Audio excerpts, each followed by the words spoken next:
Under the haze of a summer evening, a group of racist men decided they owned the streets. They thought their spray cans and baseball bats would send a message loud enough to chase a black man out of town. However, they never expected their target to fight back. What they couldn't see was the disciplined strength beneath the man's calm demeanor, honed through years of grueling missions and impossible odds. He wasn't just a man returning to a shattered home. He was the military's most deadly Marine, a warrior who had faced threats far more dangerous than a gang of racists. When their taunts turned into threats and their threats into action, the man didn't raise his voice. But as the sun dipped below the horizon and their laughter filled the air, the ground beneath them began to shift. This wasn't going to end the way they expected, and they would soon learn why fear, once provoked, can cut both ways. Before we go any further, comment where in the world you are watching from, and make sure to subscribe. Jamal Hayes adjusted the rear-view mirror, glancing briefly at the uniform folded neatly on the seat behind him. After months overseas, the thought of stepping into his own home filled him with a rare sense of relief. The military trained him to thrive in chaos, but now all he wanted was peace. The familiar stretch of his suburban neighborhood came into view, quiet and unchanged. Or so he thought. As his truck rounded the corner, his eyes locked on his house, and the relief drained from his face. He slammed on the brakes, his heart pounding. Slurs and graffiti defaced the pristine white siding, the porch scorched with charred remains of what used to be his welcome mat. The lawn was littered with broken beer bottles, fast food wrappers, and other trash. Racial symbols and crude drawings sprawled across the walls in ugly, jagged strokes. Jamal threw the door open and stepped out, his chest heaving as the shock turned to anger. His boots crunched on the gravel as he moved closer, taking in the full scope of the destruction. Laughter erupted nearby, and his head snapped toward the sound. 6 men loitered by his fence, their bald heads glinting in the afternoon sun. Tattoos of swastikas and other hateful symbols marked their arms and necks. They leaned casually, smirking as they drank from cans and admired their handiwork. One of them tipped his beer in mock salute. "Hey there, Marine. Like the welcome back gift?" Another laughed, kicking a crumpled soda can onto the lawn. "Figured you'd appreciate the personal touch." Jamal's voice erupted, raw and sharp. "Get off my property. Now!" The group froze momentarily, startled by the outburst. Before the leader, a burly man with a scar running down his cheek stepped forward. His smirk widened. "Or what?" he taunted, spreading his arms wide. "You gonna call the cops? Good luck with that. They won't lift a finger for the likes of you." The men laughed, their mockery biting and confident. Jamal's fists clenched at his sides, his military training at war with his rising fury. This wasn't fear. This wasn't hesitation. It was restraint. For now, the gang didn't move. If anything, they seemed emboldened by Jamal's anger, feeding off it like a pack of predators catching the scent of blood. The leader, scar-faced and swaggering, stepped closer, his beer can dangling carelessly from his fingers. "Relax, Marine," he said, his tone mocking. "We're just having a little fun. You don't have to get all angry about it." He dragged the word out, smirking as the others chuckled behind him. Jamal stood his ground, his chest rising and falling as he struggled to contain the fire burning in his veins. "This is my home," he said, his voice low but firm. "You have no right to be here. Leave. Now. Leave. Now." One of the men parroted in a high-pitched voice, earning laughter from the group. "You hear that?" Another chimed in, grinning.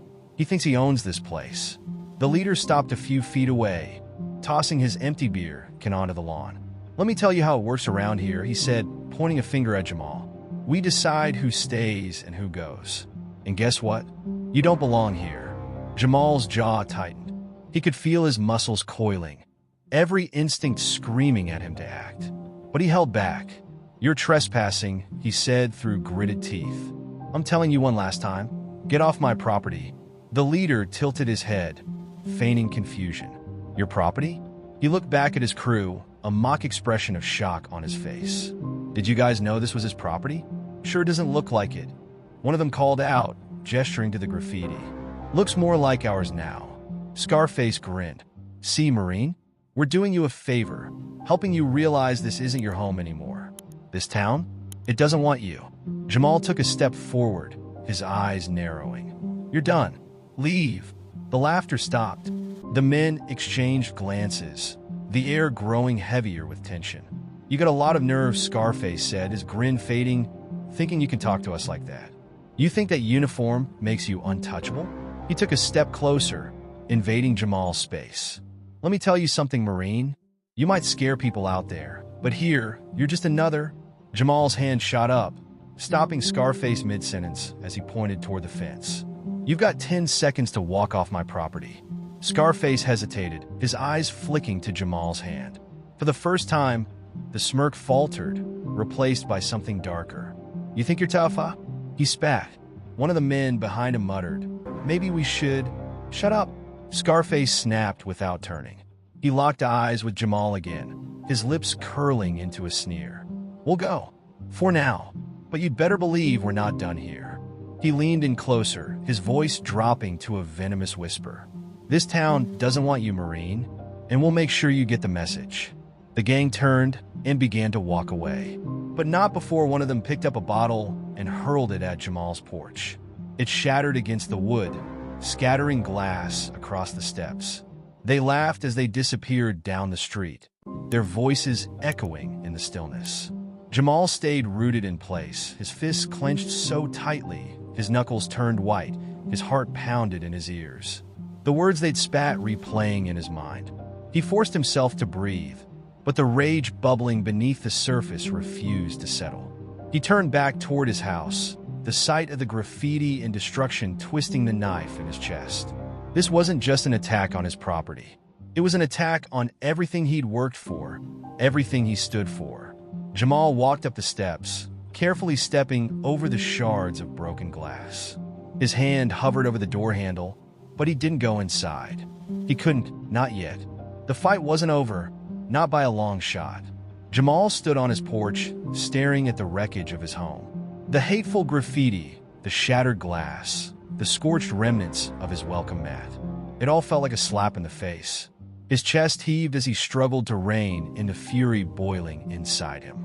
He had risked his life for this country, fought in far-off lands so people could enjoy freedoms they took for granted. And now, back on his own soil, this was his welcome? Not just vandalism, but rejection, pure and venomous. A burst of laughter echoed from down the street, sharp and taunting. Jamal turned his head, spotting them. The gang of bald men clustered around an old truck at the corner. They leaned against it, passing beers between them, laughing like they'd just won some victory. The rage became a roaring inferno. He didn't hesitate. His boots struck the gravel hard as he stormed toward them, his strides long and purposeful. Hey! Jamal's voice rang out like a command, sharp and undeniable. The gang turned, their laughter fading into smirks as they saw him approaching. For a moment, their eyes flickered with uncertainty. But then Scarface, the leader, stepped forward, his grin widening. Well, look who's back, Scarface drawled, tossing his beer can onto the ground. What's the matter, Marine? Not happy with the improvements we made? Jamal stopped a few feet away, his fists clenched at his sides. His voice was steady, but the fury behind it was unmistakable. I fought for this country, for people like you to live free. And this is how you repay me? By trashing my home? Spreading your hate? You think this makes you strong? Scarface let out a laugh, looking back at his crew. Oh, he's got a speech ready. Did you rehearse that in the mirror, Marine? You've made your point, Jamal said, his voice lowering to a dangerous calm. Now leave. This is your last chance. The gang exchanged glances, their smirks growing. Leave, Scarface said, stepping closer. You don't give the orders here. You don't belong here, Marine. This is our town now. One of the men chimed in, sneering. Yeah, maybe it's time you got the message, Scarface chuckled, shoving Jamal's shoulder. Go on, Marine. Show us how tough you really are. Jamal's patience snapped. His fist connected with Scarface's jaw with the force of a sledgehammer. The leader stumbled back, a look of stunned rage spreading across his face as he clutched his cheek. You son of a... Scarface lunged, but Jamal was faster. He sidestepped the attack, grabbing Scarface's arm and twisting it. The leader cried out as Jamal shoved him to the ground. The rest of the gang didn't hesitate. They rushed forward, their shouts mixing with the sound of crunching gravel. Jamal ducked under a wild swing, delivering a sharp elbow to another man's ribs. The thug doubled over with a grunt as Jamal pivoted to face the next attacker. A punch grazed his shoulder, but Jamal caught the man's wrist, twisting it until he dropped to one knee. With a quick shove, Jamal sent him sprawling onto the asphalt. "Come on," one of the remaining men shouted, charging forward. He swung a beer bottle, but Jamal deflected it, the glass shattering against the pavement. Jamal's knee came up, driving into the man's stomach and sending him staggering back. Scarface climbed to his feet, his face red with fury. "You're gonna regret that, Marine," he bellowed, grabbing a tire iron from the truck bed. Jamal turned just in time to see him swing. He ducked, the iron whistling through the air above his head. The gang pressed in, surrounding him, their movements chaotic but coordinated. Jamal's mind clicked into combat mode. His military training took over every strike, block, and movement precise and efficient. He swept a man's legs out from under him, dodged a punch from another, and delivered a quick jab to his jaw. The sound of shouting grew louder as the gang refused to back down. Jamal's focus never wavered, his breathing steady despite the chaos. He knew this wasn't over, not yet. Scarface swung the tire iron again, forcing Jamal to step back. Another man took the opportunity to lunge at him, but Jamal spun, using the momentum to toss the attacker into Scarface. Both men hit the ground in a heap. "Enough!" Jamal barked, his voice ringing out like a drill sergeant's command. The gang hesitated, panting and battered, but their defiance hadn't waned. Scarface climbed to his feet again, blood trickling from the corner of his mouth. "You think this is over?" He spat, gripping the tire iron tightly. "We're just getting started." Jamal squared his shoulders, his gaze unflinching. "Then come and finish it." The fight wasn't over, not yet. Scarface wiped the blood from his lip with the back of his hand, his eyes blazing with hatred. He hefted the tire iron, pointing it at Jamal like a weapon. "You think you're something special? You're nothing but a loudmouth in a uniform." Jamal didn't flinch, his stance solid as a mountain. His voice was calm, but carried an edge that cut through the tension. "You don't know who you're messing with," he said, his eyes fixed on Scarface. "I've served in some of the deadliest places on Earth. I've faced men far tougher than you and left them in the dirt." Scarface let out a harsh laugh. "Oh, you're a big bad Marine. That's supposed to scare us?" One of the other men chimed in, sneering. "We're not scared of some government puppet." Jamal's gaze swept across the group, his calm demeanor only amplifying the threat in his voice. "You should be," he said. "You think your numbers make you strong? All I see are a bunch of cowards who gang up on people to feel big." Scarface growled and swung the tire iron again. This time, Jamal sidestepped with precision, his hand shooting out to grab Scarface's wrist. With a sharp twist, the tire iron clattered to the ground. Before Scarface could react, Jamal drove a fist into his stomach, sending him staggering back, gasping for air. "Is that all you've got?" Jamal taunted, stepping forward. "I expected more from the big man who thinks he runs this town." "Get him!" one of the men yelled, and the rest of the gang charged. Jamal moved like a predator among prey. One man swung wildly, but Jamal ducked, grabbing his arm and twisting it behind his back. "I've taken down entire squads of armed fighters," Jamal growled, slamming the man into the side of the truck. "What chance do you think you have?" Another thug tried to blindside him with a punch, but Jamal spun, delivering a brutal elbow to the man's jaw. The thug crumpled to the ground, groaning. "You wanted to see how tough I am," Jamal said, standing over him. "You're getting your lesson now." Scarface, still wheezing, barked out, "Don't let him scare you. He's just one guy." The remaining men hesitated, but one, emboldened by Scarface's words, grabbed a crowbar from the truck bed and lunged. Jamal caught the movement in his peripheral vision. He stepped aside, the crowbar swinging harmlessly past him, and landed a punishing blow to the attacker's ribs. "Do you even understand who I am?" Jamal said, his voice rising over the chaos. He turned to Scarface, his eyes blazing with controlled fury. "I've spent my life training for moments like this. I've taken lives to protect this country. You don't scare me. You're nothing but a bunch of ignorant punks." Scarface's face twisted in rage, and he grabbed a metal chain from the truck. He swung it at Jamal, but the Marine ducked under the arc and closed the distance. With a swift motion, Jamal yanked the chain from Scarface's hands and threw it to the ground. "You think hate makes you strong," Jamal said, grabbing Scarface by the collar and pulling him close. "It doesn't. It makes you weak, and I'm here to show you just how weak you are." With a powerful shove, he sent Scarface stumbling into one of his own men, knocking them both to the ground. The fight continued to rage, the gang refusing to back down despite their obvious disadvantage. Jamal's every move was calculated, his strikes precise and devastating. A kick to one man's chest sent him sprawling onto the pavement. A swift uppercut dropped another where he stood. "You're all out of your depth," Jamal said, his voice cutting through the grunts and groans of the battered gang. "You thought you could intimidate me, terrorize my community? You're about to learn what happens when you pick the wrong fight." Scarface staggered to his feet, blood dripping from his mouth. His bravado was crumbling, but his arrogance hadn't completely faded. "We're not done yet," he spat, his voice slurring slightly. Jamal took a step toward him, his presence overwhelming. "Oh, you're done," he said, his tone like steel. "But if you're too stupid to see it, I'll be happy to make it clear."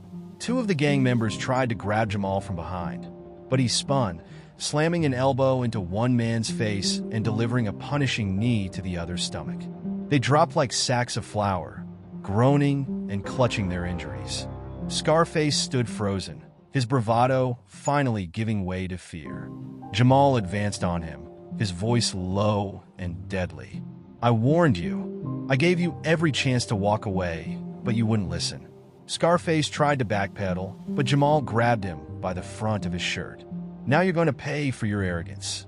The gang wasn't done yet. They were regrouping, their stubborn defiance keeping them in the fight. But Jamal wasn't going to stop until they understood just how outmatched they were.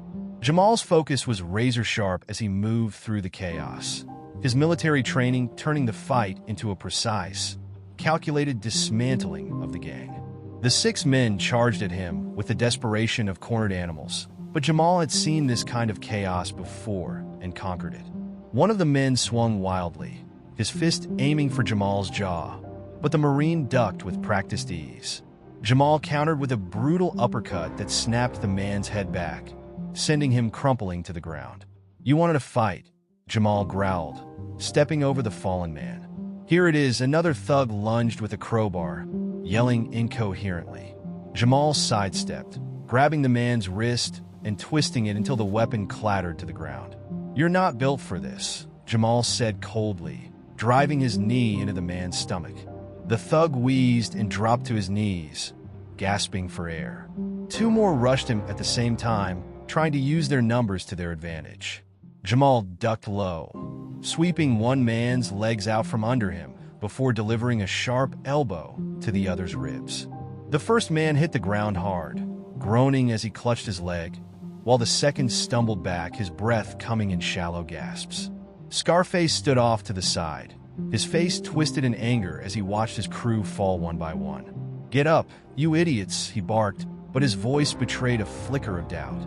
Jamal's gaze snapped to him, his eyes cold and unrelenting. "They're done," he said, his voice carrying the weight of finality. "And you're next." The remaining 2 men hesitated, their earlier confidence replaced with unease.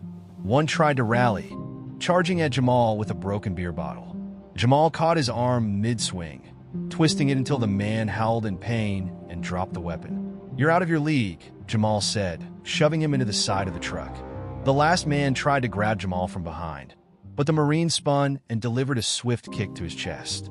The man stumbled back, tripping over the fallen bodies of his friends and landing hard on the pavement. Scarface's bravado was cracking. The gang leader took a step back, glancing at the scattered remains of his crew. 5 men lay groaning on the ground, beaten and broken, their earlier arrogance shattered. Jamal advanced on Scarface, his movements deliberate. "This is what happens when you let hate blind you," he said, his voice low and menacing. "You thought you could intimidate me? You thought you could break me?" Scarface gritted his teeth, his hands curling into fists. "You're gonna regret this," he spat, but the words rang hollow. Jamal didn't give him a chance to backpedal. He grabbed the of Scarface's shirt and pulled him close. "I've fought real battles. I've faced men who knew what they were doing. You're just a scared little boy trying to act tough." With that, Jamal drove a fist into Scarface's stomach, then released him, letting the gang leader collapse to his knees. Scarface gasped for air, clutching his midsection as he glared up at Jamal. "Stay down," Jamal ordered, his voice sharp and commanding. Scarface's face twisted in rage, but he didn't respond. The fight seemed over. Jamal surveyed the scene, his breathing steady as the adrenaline began to ebb. 6 men lay sprawled on the ground, too beaten to move. It wasn't a victory Jamal had sought, but it was one they'd forced him to deliver.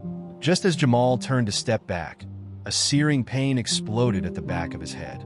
His vision blurred, and he stumbled forward, his ears ringing. Scarface stood behind him, clutching a metal pipe, his face tweezed. Ted in triumph. "Not so tough now, are you?" he snarled, raising the pipe for another swing. Jamal dropped to one knee, shaking his head to clear the haze. The gang, emboldened by the surprise attack, scrambled to their feet. Despite their injuries, they rallied around Scarface. Their defiance rekindled. "Let's go," Scarface barked, pulling his crew toward the truck. "This isn't over, Marine. You hear me? This isn't over." The gang piled into the truck, their movements frantic as they started the engine. Jamal struggled to stand, blood trickling down the side of his face, but his glare never left the vehicle. Scarface leaned out of the window as the truck sped away. "We'll be back for you," he shouted, his voice fading into the distance. Jamal stood in the middle of the street, his vision clearing as the roar of the truck's engine disappeared. He wiped the blood from his temple, his jaw tightening. They thought they'd won something. They thought they could run. But Jamal Hayes wasn't finished, not by a long shot. The sound of the truck's engine faded into the distance, leaving only the faint rustle of the wind and the scattered groans of the battered gang members lying in the street. Jamal stood there for a moment, his fists clenched at his sides, blood dripping from a cut on his temple. His head throbbed where the metal pipe had struck him, the pain radiating down his neck. Slowly, he turned and made his way back toward his house. Every step felt heavier than the last, his body aching from the fight. He reached the porch, his boots crunching over shards of broken glass. The sight of the graffiti and destruction twisted his stomach into knots. He leaned against the doorframe, taking a moment to catch his breath. His reflection in the cracked window caught his eye. Blood smeared down the side of his face, his shirt torn, bruises already forming along his jaw. He looked like he'd been through a war zone. Jamal pushed open the door and stepped inside. The house was silent, a stark contrast to the chaos outside. He walked into the kitchen, each movement slow and deliberate. Reaching into a cabinet, he pulled out a first aid kit and set it on the counter. He caught his reflection again, this time in the small kitchen window above the sink. His expression was hard, his jaw set in a grim line. "Some welcome home," he muttered under his breath, shaking his head. Jamal sat down at the table and opened the kit. He grabbed a cloth, wet it with rubbing alcohol, and pressed it to the cut on his temple. The sting was sharp, making him wince, but he didn't pull away. Pain was something he'd learned to live with. As he worked, his mind replayed the fight over and over, the way the gang had taunted him, the sheer arrogance in Scarface's voice as he spat threats. They hadn't just tried to hurt him physically. They'd wanted to break him, to make him feel powerless in his own home. But they didn't know who they were dealing with. Jamal's hand tightened around the cloth, his knuckles turning white. They thought they could run, that they could regroup and come back stronger, but this wasn't over. Not for them, and not for him. He stood and walked to the living room, looking out the window at the damage they'd left behind. The graffiti on the walls, the shattered bottle on the porch, the scorch marks on the wood. It wasn't just vandalism. It was a declaration of war. Jamal exhaled sharply, the anger simmering just beneath the surface. He couldn't let them win. Not here, not in the town he'd come to call home. He'd fought too hard, given too much, to let a gang of cowards take it all away. He went back to the kitchen and rinsed the blood from his hands, the water running red before fading to clear. As he dried them off, his phone buzzed on the counter. He picked it up, seeing a message from his sister Lena. "Lena, hey, just checking in. Are you home yet?" Jamal stared at the screen for a moment before typing back, "Yeah, I'm home." He hesitated, then added, "We need to talk." He set the phone down and looked back out the window. The gang might have scattered, but they'd be back. Scarface had made that clear, and next time, they wouldn't come with just fists and beer bottles. Jamal leaned against the counter, his mind already working through the possibilities. He needed to be ready, not just for himself, but for the community. This wasn't just about his house or his pride anymore. He thought about the other families in the neighborhood, the ones who didn't have the training or the resources to fight back. The gang wasn't just targeting him. They were sending a message to everyone who didn't fit their twisted vision of the town. Jamal straightened, his resolve hardening. If they wanted to send a message, he'd send one of his own, and it wouldn't be subtle. He walked to the living room and grabbed a pen and notepad from the small desk by the window. Sitting down, he began making a list. Names, plans, contingencies. He wasn't going to wait for them to strike again. He'd take the fight to them. But first, he needed to recover. He touched the bandage on his temple, his jaw clenching. The pain didn't matter. It never did. This wasn't over. It was just beginning. Jamal sat in his living room, the notepad on his lap filled with hastily scribbled notes and plans. His head still throbbed from the blow Scarface had landed. But the pain only fueled his resolve. He heard the crunch of tires outside and glanced out the window. A familiar car pulled into the driveway. A few moments later, there was a knock at the door. Jamal stood, walking over and opening it to find his sister, Lena, standing there. Her eyes immediately scanned his face, widening as she took in the fresh cut on his temple and the bruises along his jaw. "Jamal," she said, stepping inside without waiting for an invitation. "What happened? Are you okay?" "I'm fine," he said, shutting the door behind her. "Fine?" Lena turned to him, her hands on her hips. "You look like you've been through a war zone. What happened?" He exhaled sharply and gestured for her to sit. "Some gang came to the house, vandalized it, tried to intimidate me. It didn't end well for them." Lena sank into the couch, her brows furrowing. "The gang? You mean those skinheads who've been terrorizing the neighborhood?" Jamal nodded, sitting across from her. "You know about them?" Lena leaned forward, her voice dropping as she spoke. "Everyone knows about them. They've been targeting black families for months now, slashing tires, breaking windows, spray painting slurs on houses. A few families even left town because they were scared. And the cops?" She shook her head, her frustration evident. "They do nothing. If anything, they make it worse by ignoring the reports or blaming the victims." Jamal's jaw tightened. He had suspected this wasn't an isolated incident, but hearing it confirmed hit harder than he expected. "How long has this been going on?" "Since late last year," Lena said. "It started with small things, trash dumped on lawns, notes left on cars. Then it escalated. People's pets went missing. A church got vandalized. And then people started disappearing." Jamal's eyes narrowed. "Disappearing?" She nodded grimly. "Two men, both black, both outspoken about the racism in town. One was a pastor. The other worked at the community center. They went missing within weeks of each other. The police called it unrelated, but no one here believes that." A cold rage settled in Jamal's chest, his hands clenching into fists. "And no one's done anything to stop them?" Lena sighed, running a hand through her hair. "Some of us tried. We've held meetings, protests, but it feels like we're shouting into the void. The gang isn't just a bunch of random thugs. They're organized. They have money, connections, and they're protected." "Protected by who?" Jamal asked, his voice sharp. "The people in power," Lena said bitterly. "Some of the city council members, even a few cops. They pretend they don't know what's happening, but it's obvious they're turning a blind eye, or worse, helping." Jamal leaned back, his mind racing. This wasn't just a group of ignorant punks. This was systemic, coordinated, and it wasn't going to stop unless someone forced it to. Lena's voice softened. "I'm glad you're back, Jamal. People are scared, and I don't blame them. This gang is everyone on edge. But you're not like the rest of us. You can do something." Jamal met her gaze. The determination in his eyes mirrored in hers. You're damn right I could do something. This stops now.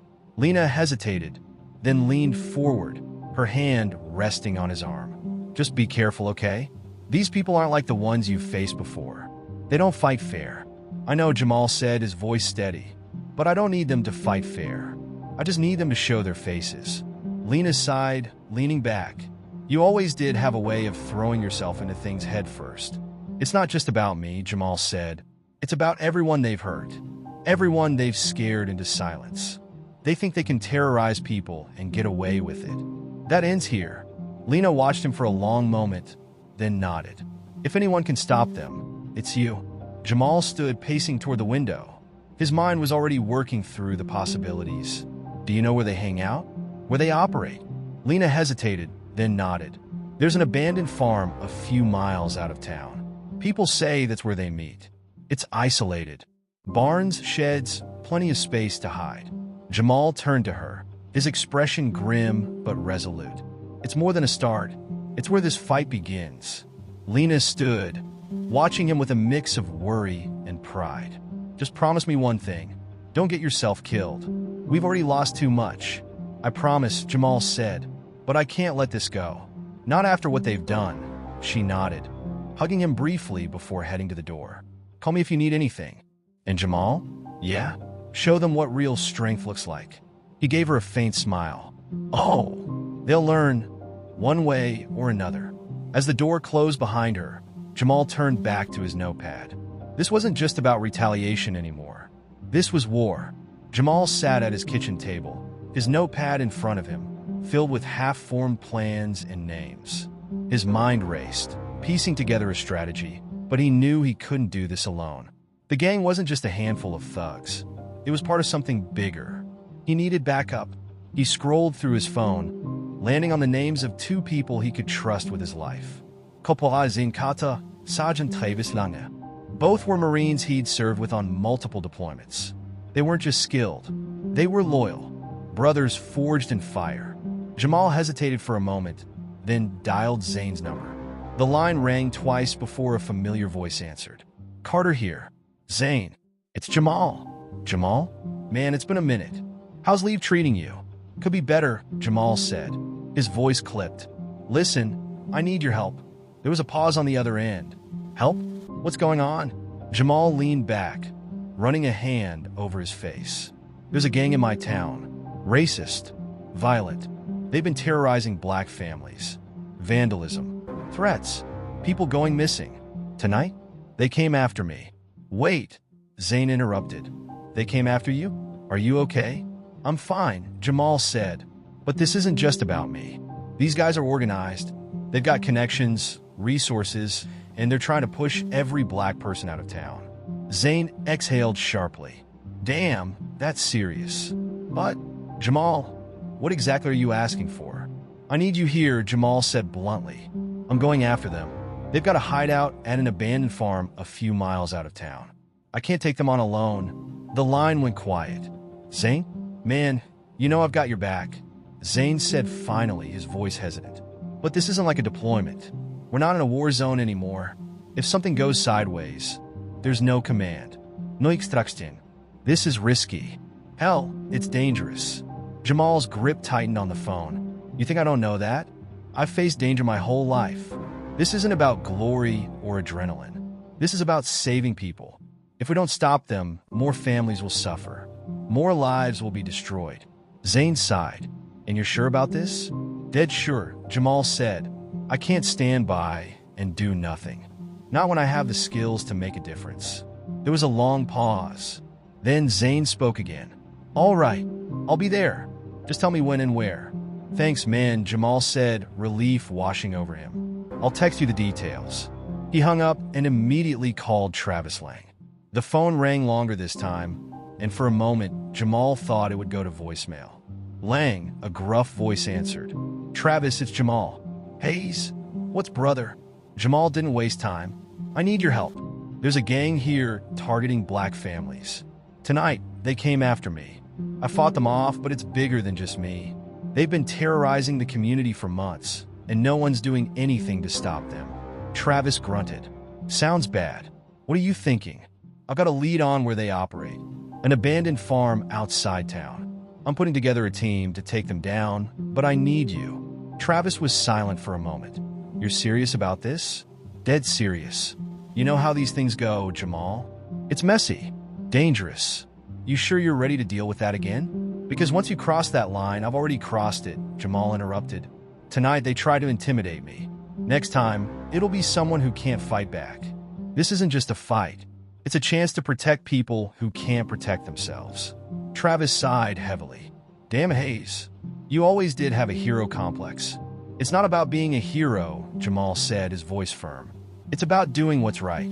These people need help, Travis. And if we don't step up, who will? Another long pause. Then Travis chuckled softly. All right, you've got me. When do we start? Tomorrow night, Jamal said. I'll send you the details. Got it, Travis said. Just don't get yourself killed. All right, I've seen enough good men go down. I'm not planning on dying, Jamal said. But if I do, I'll make sure to take as many of them with me as I can. They exchanged a few more words before hanging up. Jamal set the phone down and leaned back in his chair, exhaling deeply. His body ached and his head still throbbed. But for the first time that night, he felt a glimmer of hope. He wasn't alone in this fight. And with Zane and Travis by his side, the gang wouldn't know what hit them. The next evening, Jamal stood in his living room, staring at the map spread out on the coffee table. Marked with circles and lines, it detailed the farm Lena had described. It wasn't just a single barn. It was a sprawling property with multiple buildings, fences, and plenty of cover for the gang to hide behind. A knock at the door pulled him from his thoughts. Jamal opened it to find Zane and Travis standing on the porch, their expressions grim but determined. Zane, tall and lean with sharp eyes, carried a duffel bag slung over one shoulder.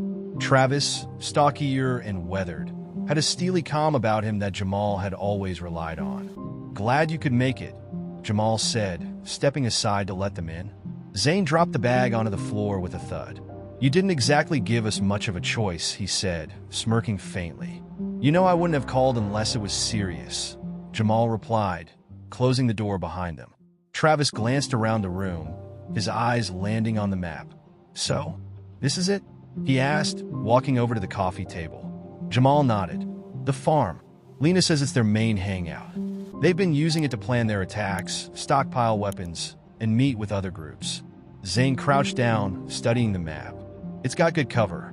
Too good. If we go in loud, they'll scatter before we can get to the core group. That's why we're not going in loud, Jamal said. He gestured to the map, pointing at specific spots. There's a back entrance here, past the tree line. It's overgrown, so they probably don't use it much. If we move in quietly, we can take out their sentries and cut off their escape routes. Travis crossed his arms, frowning. How many are we talking about? Hard to say, Jamal admitted. But Scarface's crew isn't the only group that uses this place. It could be a dozen, maybe more. Zane let out a low whistle. We're 3 against 12. Those are some steep odds, Jamal's gaze hardened. We've faced worse. Travis glanced at him, his expression serious. True, but this isn't a war zone, Jamal. We don't have backup. No medivacs. No air support. I know what this is, Jamal said firmly. And I know what's at stake. These guys aren't just thugs. They're part of something bigger. Zane's head snapped up. What do you mean, bigger? Jamal leaned over the map, his voice dropping. Lena told me the gang isn't working alone. They've got funding, connections, people in power who are either turning a blind eye or actively supporting them. That farm? It's not just a hideout. It's where they meet with those people. If we don't take this entire operation apart, it'll just grow back stronger, Travis grunted, his jaw tightening. So, we're not just dealing with the gang. We're dealing with whoever's backing them. Exactly, Jamal said. That's why we can't go in blind. We need to gather intel, figure out who's pulling the strings. The farm is the first step, but it won't be the last. Zane exhaled sharply. All right, what's the plan? Jamal outlined the strategy, his voice calm and steady.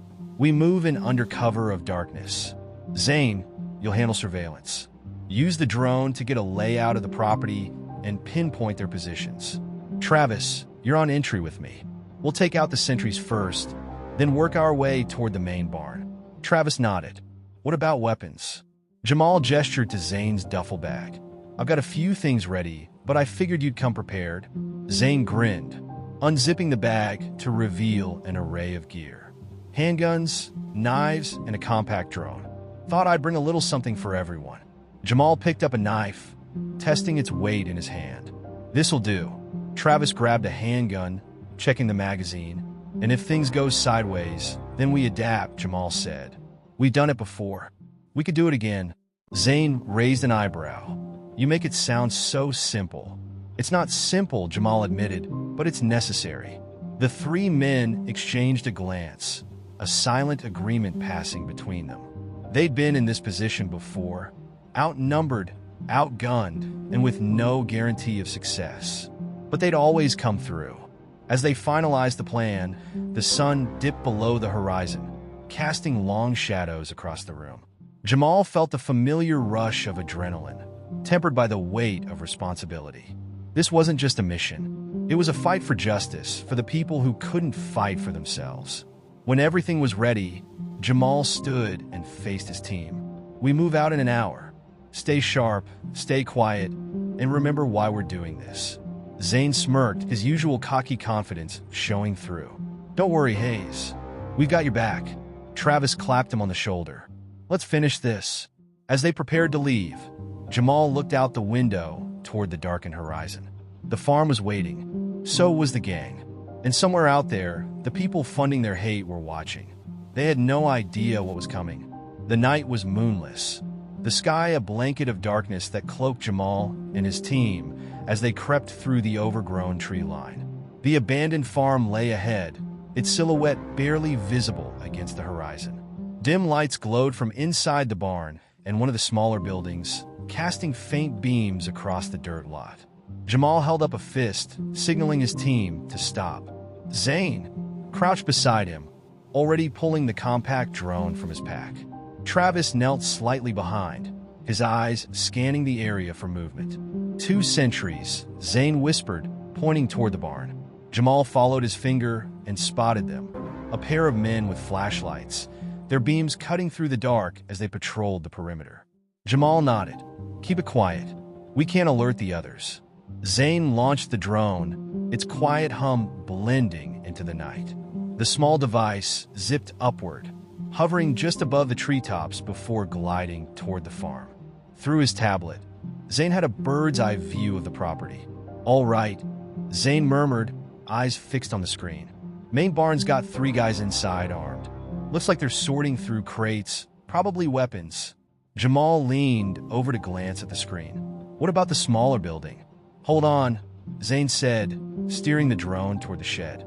The camera zoomed in, revealing a group of men seated around a table. Papers and maps were spread out before them, and one of them, dressed in a suit, an odd contrast to the others, was speaking animatedly. Well, that's interesting, Zane muttered. Jamal's eyes narrowed. Who's the guy in the suit? No idea, but he doesn't look like the typical muscle, Zane said. This guy's giving orders. Travis leaned closer, his voice low. Could be one of their funders. A handler, maybe. Jamal's jaw tightened. If that was true, this was bigger than they'd thought. This wasn't just a gang terrorizing a town. This was an organized operation with leadership and resources coming from outside. Focus on the maps, Jamal said. Can you get a closer look? Zane maneuvered the drone lower, its cameras zooming in on the table. The images were grainy, but clear enough to make out roadways, town layouts, and several locations marked with red X's. They're planning something, Zane whispered. Looks like coordinated attacks. Businesses, homes, maybe even churches. Jamal felt a chill run down his spine. This wasn't just about intimidation anymore. They were gearing up for all-out terror. Download the footage, Jamal said. We'll need it later. Already on it. Zane replied, his fingers flying over the screen. Jamal turned his attention back to the sentries. The men were pacing slowly, their flashlights sweeping the area but not venturing too far from the barn. Travis, Jamal said, his voice low but firm. We're taking them out. Quietly, Travis gave a curt nod, his hand resting on the hilt of his knife. On your lead. Jamal moved first, his steps silent. as he approached the nearest sentry. The man's flashlight bobbed slightly with his movements, his focus on the ground rather than his surroundings. Jamal closed the distance in seconds, his arm shooting out to wrap around the man's neck. With a quick, calculated motion, he pulled the sentry into the shadows, rendering him unconscious. Travis took down the second sentry just as efficiently, his knife glinting briefly in the faint light before the man slumped to the ground. "Clear," Travis whispered. Jamal signaled Zane to move forward. The drone returned to its case as Zane slung his gear over his shoulder and joined them. "Crates in the barn, intel in the shed," Zane said. "What's the play?" Jamal thought for a moment, his mind racing. "We secure the shed first. If that guy in the suit is a handler, we can't let him slip away. Travis, you're with me. Zane, keep watch and alert us if anyone comes near." Zane nodded. "Got it." Jamal and Travis crept toward the shed, their movements precise and silent. They positioned themselves by the door, listening to the voices inside. The man in the suit was still speaking, his tone sharp and authoritative. "This is just the beginning," the man said, his voice muffled but clear enough to make out. "The next phase starts tomorrow night. We'll hit the targets simultaneously. Make sure the shipments are ready by morning." Jamal exchanged a glance with Travis. Their suspicions confirmed. This wasn't just a local problem. It was a well-coordinated operation with far-reaching implications. "On my count," Jamal whispered. Travis nodded, gripping his weapon tightly. Jamal held up 3 fingers, then 2, then 1. They moved as one, bursting into the shed with weapons drawn. The men inside froze, their faces a mix of shock and confusion. "Hands up!" Jamal barked. "Nobody moves." The man in the suit raised his hands slowly, his expression more annoyed than frightened. "You have no idea what you're getting into," he said, his voice dripping with disdain. Jamal stepped closer, his gaze like steel. "No, you don't." The shed fell silent as Jamal's voice echoed in the small, cramped space. The 4 men seated at the table froze, their eyes darting between the armed Marines. The man in the suit didn't flinch, his sharp eyes narrowing as he studied Jamal. "I said, hands up!" Jamal barked again, his weapon trained on the group. Slowly, the men raised their hands, their expressions ranging from fear to defiance. The man in the suit, however, looked more irritated than intimidated. "You're making a mistake," he said, his voice calm but laced with venom. "You don't know who you're dealing with." Jamal stepped closer, his gaze never leaving the man. "And you don't know who I am. You're going to tell me everything I need to know, or this is going to get a lot worse for you," the man sneered. "You think you can stop this? You're just 3 men. This operation is bigger than you, bigger than this town. Taking me down won't make a difference." Jamal's lips curled into a faint smile, cold and humorless. "Let me worry about that. Start talking." One of the other men at the table, a younger thug with a nervous twitch, glanced at the suit, then back at Jamal. "He's right," the thug blurted. "This isn't just local. We got—" "Shut up," the suit snapped, glaring at him. Jamal shifted his weapon toward the younger man. "Keep going." The thug swallowed hard, sweat beading on his forehead. "There's shipments coming in, money, supplies, weapons. They're funding everything from out of state. The guy in charge, A loud crash outside cut him off. Jamal and Travis snapped their heads toward the door as Zane's voice crackled through the comms. "Trouble," Zane hissed. "We got incoming, multiple hostiles, looks like reinforcements." "Damn it," Jamal muttered, turning back to the group at the table. "Tie them up," he said to Travis. Travis moved quickly, securing the men with zip ties from his pack. The man in the suit glared at Jamal, his voice calm despite the situation. "You won't get far, they'll find you." Jamal leaned in close, his voice low and threatening. "We'll see who finds who."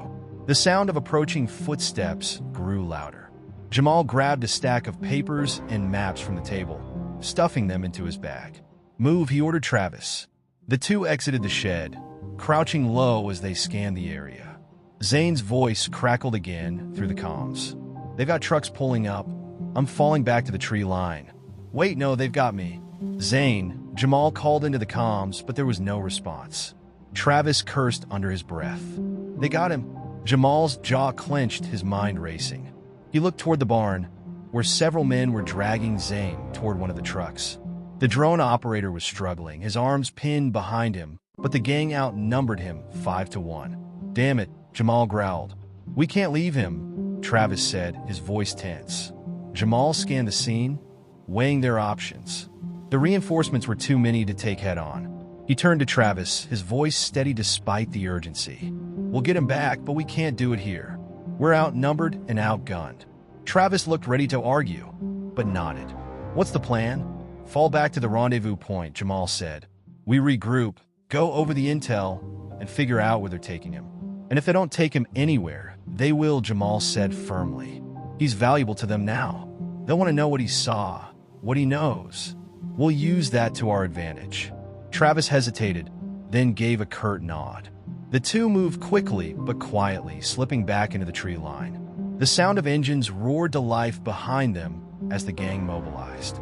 Jamal glanced back, his gut twisting at the sight of Zane being shoved into one of the trucks. They'd get him back. As they reached the edge of the property, Jamal and Travis broke into a jog, putting as much distance between themselves and the farm as possible. The rendezvous point wasn't far, a secluded spot by a dried-up creek bed surrounded by thick brush. When they arrived, Jamal dropped his bag onto the ground and pulled out the maps and papers. He spread them out, his sharp eyes scanning for anything that could give them a lead. "Anything useful?" Travis asked, catching his breath.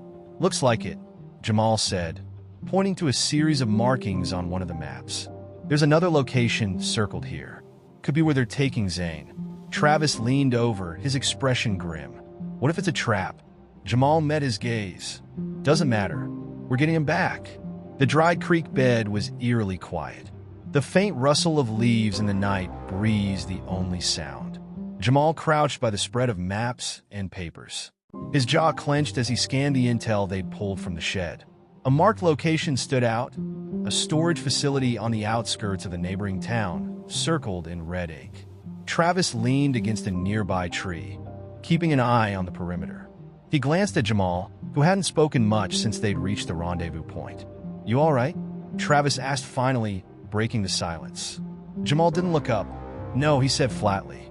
Travis sighed, pushing off the tree and walking closer. "We'll get him back, Jamal. You know that." Jamal's hand tightened around the paper he was holding, crumpling the edge slightly. "I shouldn't have let this happen," he muttered. "You didn't let anything happen," Travis said, his voice steady. "Zane knew the risks. We all did." Jamal finally looked up, his eyes dark with frustration and guilt. "I called him here, Travis. I brought him into this. He trusted me, and now he's in their hands. Do you have any idea what they'll do to him?" Travis crouched down across from him, his gaze unwavering. "I do, and so do you.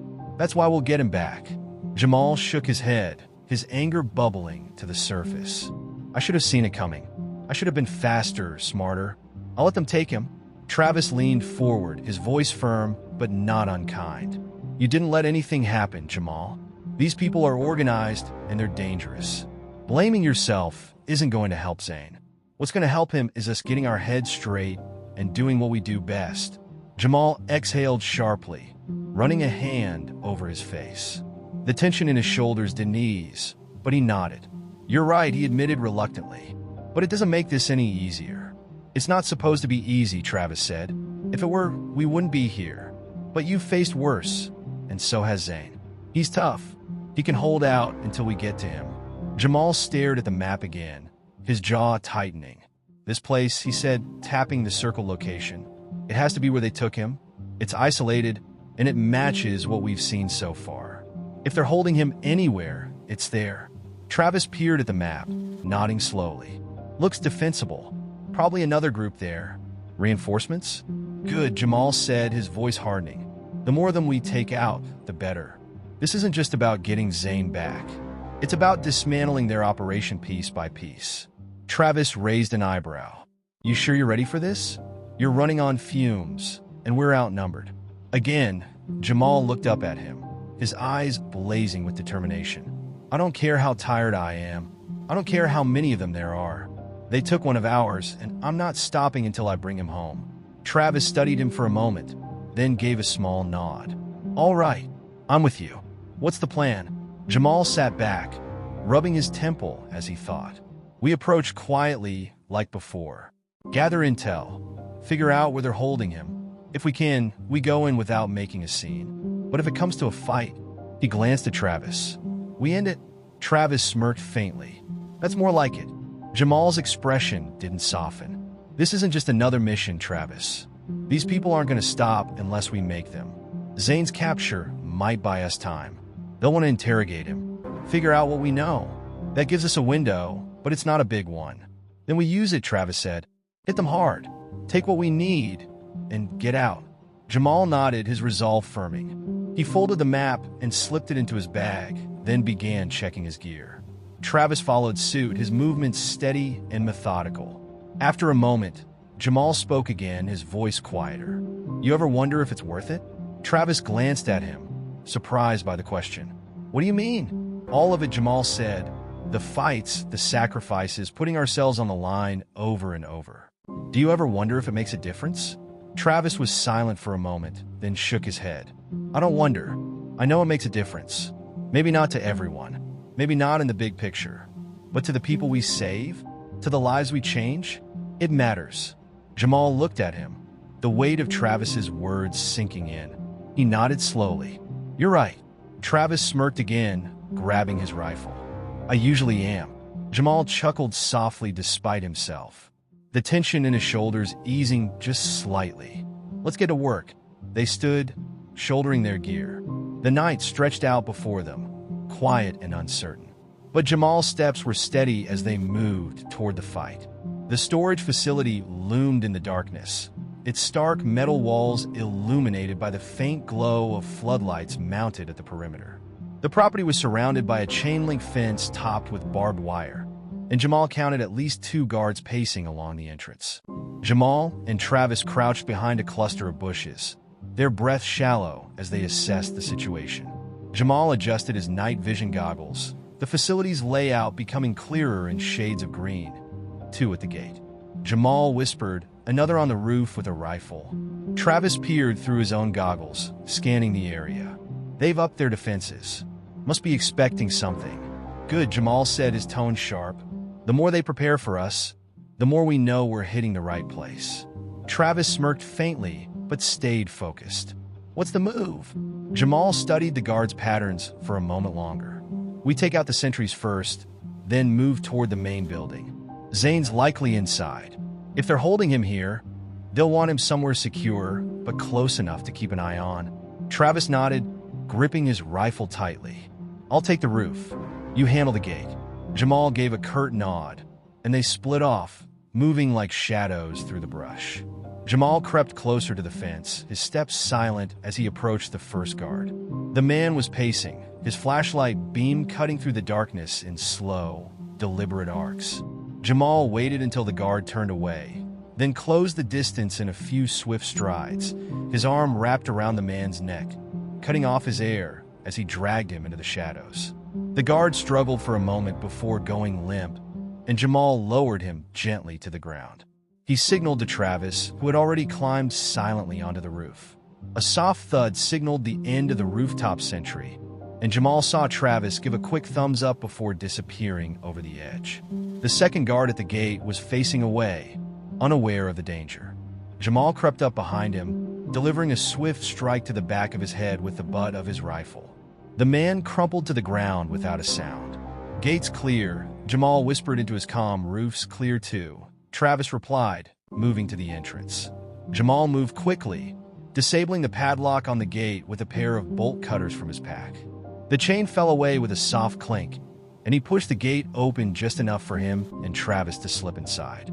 The main building was a large metal structure with high windows and a single entrance guarded by another pair of sentries. Jamal and Travis positioned themselves near the side of the building, hidden in the shadows. I'll draw them away, Jamal whispered. You take them out, Travis nodded, his grip tightening on his weapon. Jamal picked up a small rock and tossed it toward the opposite side of the building. The clatter of the rock hitting the metal wall drew the guard's attention instantly. What was that? One of them muttered, turning toward the sound. Go check it out, the other said. As the first guard moved toward the noise, Travis struck, pulling him into the shadows and dispatching him quickly.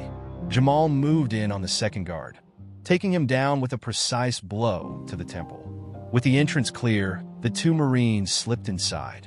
The interior of the building was dimly lit, rows of crates and barrels creating a maze-like layout. Voices echoed faintly from deeper within, guiding their steps. "This way," Jamal murmured, leading the way toward the sound. They reached a closed door near the back of the building. The voices were louder now, one of them unmistakably Zane's. "Go to hell," Zane growled, his voice defiant despite the strain in it. A deeper voice responded, calm and menacing. "You're only making this harder on yourself. Just tell us what you know." Jamal's jaw tightened, and he signaled to Travis. They positioned themselves on either side of the door, weapons ready. Jamal held up 3 fingers, counting down silently.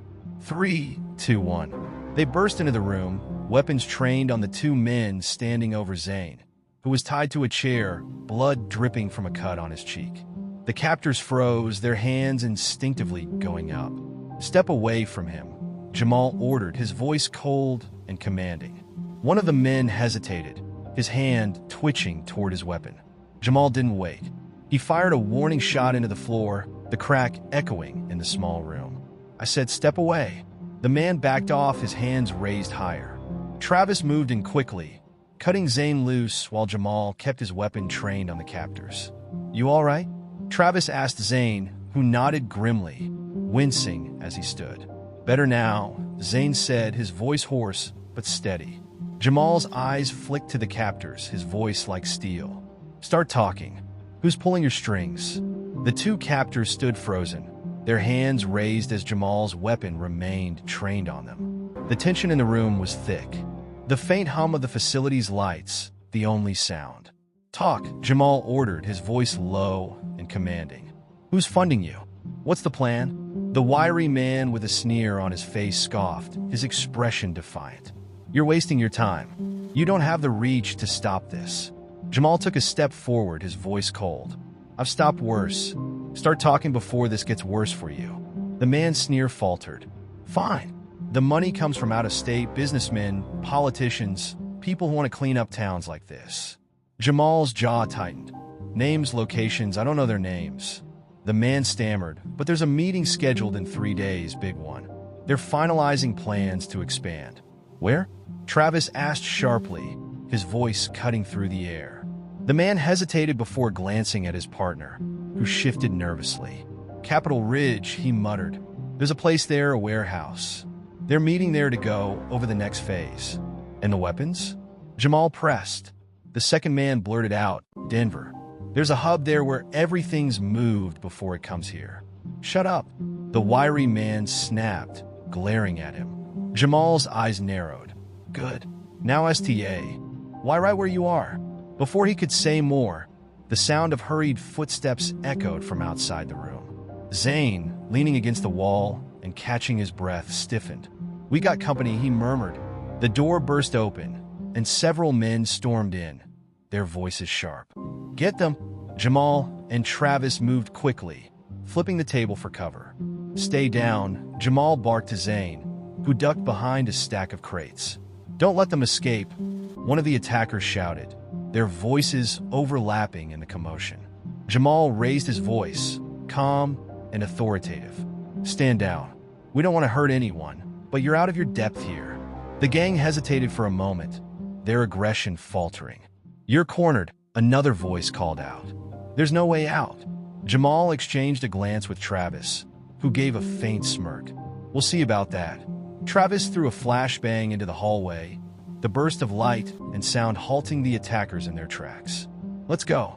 Jamal led the way, moving swiftly but avoiding unnecessary violence. They disarmed one man who lunged at them, Jamal twisting his wrist to knock the weapon away and sending him stumbling back.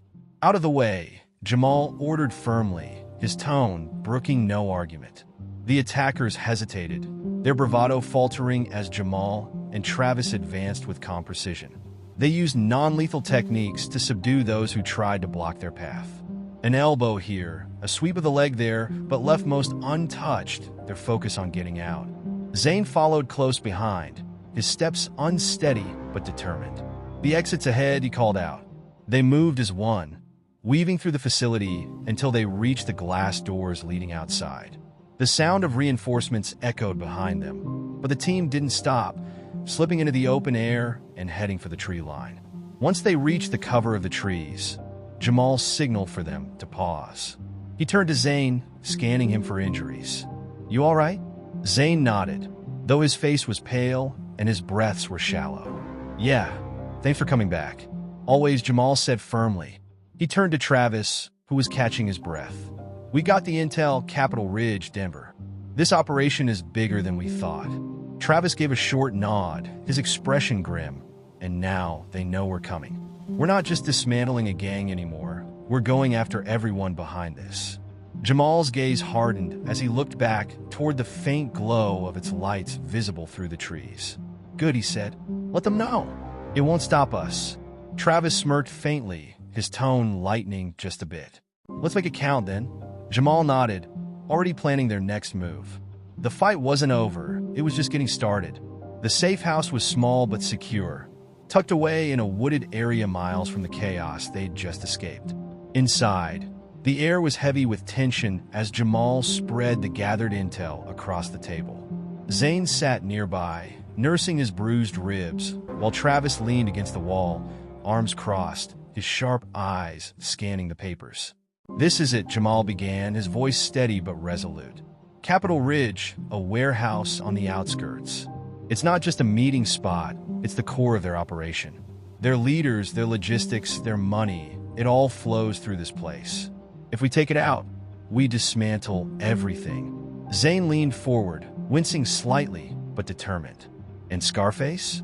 He'll be there. This is too big for him to miss." "He will," Jamal said, his jaw tightening.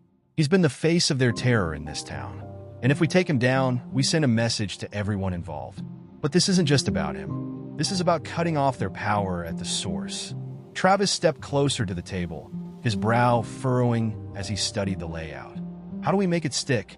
We could take out their operation, but if their leaders walk away, they'll just rebuild." Jamal's gaze hardened. "That's why we're not just hitting them, we're collecting evidence. The intel we already have ties them to shipments, funds, and attacks. If we can grab more documents, identify their key players, and catch them in the act, we hand the authorities everything they need to lock them up for good." Zane frowned. "What if the cops won't act?" "Lena said some of them are on the gang's payroll." "We don't need all of them," Jamal replied. "Just the right ones. I've got a contact, someone who owes me a favor. Federal level. If we can prove the connection to interstate funding and weapons trafficking, it'll be out of the local cops' hands." Travis nodded slowly. "So we're not just taking out their base. We're building a case, evidence, witnesses, the whole package." "Exactly," Jamal said. "The warehouse is their hub.